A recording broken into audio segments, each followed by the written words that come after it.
And now, let's proceed to Negros Occidental. And the first tourist attraction is the ruins. So, the ruins is the one of the famous attraction in Negros Occidental, as known as Taj Mahal of Negros.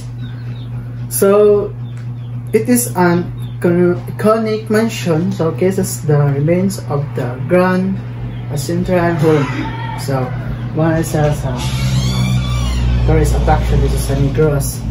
So next is Lacaon Island Resort. So, Lacaon Island Resort is a banana-shaped island. So, banana-shaped island.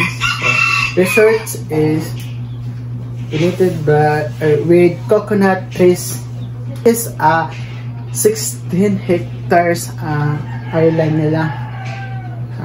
Back on 16 hectares. So next is the people. People in Negros Occidental are mostly Negreses and Ilonggo. Negreses are built of different people from various parts of the country. So next is Hiligaynon or Ilonggo are Sayan ethics group, or they are known as friendly and strong with people. So next is dialect. So major dialect is Hiligaynon or Ilonggo. Parehong ko na sila. So for example, kay kinahanglan ko sang bulig mo. So in English, I need your help. So another example is naduli ako. In English, I'm lost. So more na ilang mga examples sa ilang mga dialect dito sa Ilonggo. So next is culture. So one of their culture is sugar cane plantation. Negros is defined by sugar and extend to the plantation. So sa ganun ito mga tubuhan. So doon sa Pilipinas kaya sila mga suppliers mga sugar dito, sila may mga supply.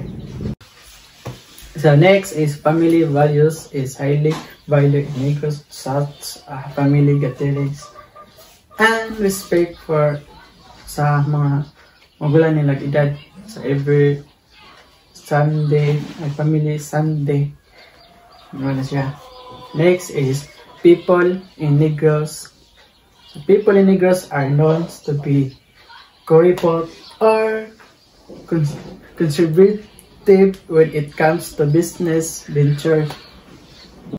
So next is food and delicacies. So piyaya.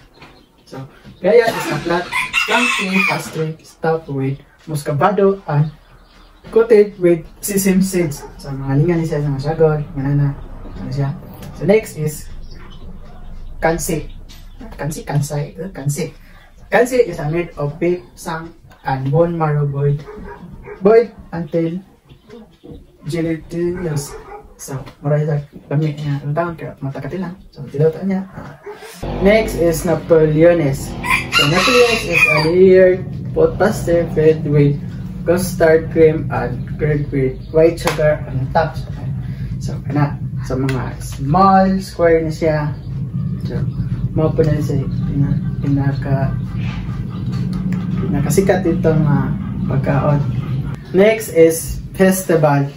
So, sa festival dito is Panaad Festival. So, it's a form of thanksgiving to divine providence of communication of brew in exchange for good life. Mga sa festival nila. So next is Masquerade Festival. Masquerade Festival is served as statement to the determination of overcome difficulties. So the smiling mask symbolizes the spirit of locals in overcoming the challenge that confront them. So, maskara kay kailangan kaning maskara sa held every 4th Sunday of October ni siya i-held dito. 4th na Sunday. So, maro na ilang kanita festival and thank you.